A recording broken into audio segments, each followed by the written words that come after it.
On April 8th, a large number of African people in the southern Chinese city Guangzhou were driven out by their landlords and had to stay on the streets. Another video shows many Africans dragging their luggage aimlessly through the streets of Guangzhou. One of them says, "We are just walking on the road. They can't give us a house, they can't give us a hotel, and they cannot provide a place we can stay." It comes after all of the cases reported by Guangzhou authorities in April were reportedly related to African people. Chinese media have only reported about testing people from abroad. They haven't talked about testing locals, so we can't rule out the possibility that many of the locals are also infected, but it's not being reported. It's led to discrimination against Africans among local Chinese.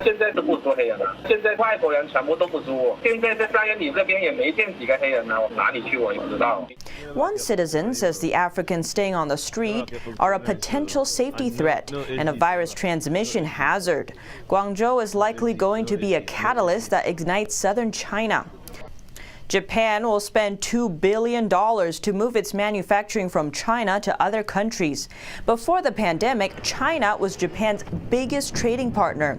But in February, imports were slashed by nearly half as factories in China shut down. 3 Chinese companies listed on the U.S. Stock Exchange are facing accounting scandals. Last week, Chinese coffee chain super brand Luckin Coffee revealed that its chief operating officer fabricated about $300 million in sales in 2019. The company's value fell nearly 80% over the next 2 days.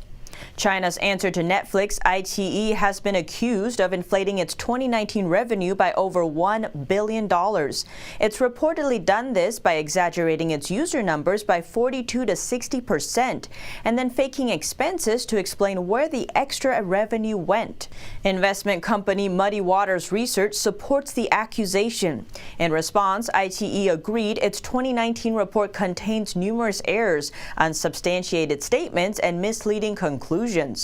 The third Chinese company is Beijing-based TAL Education Group, TAL.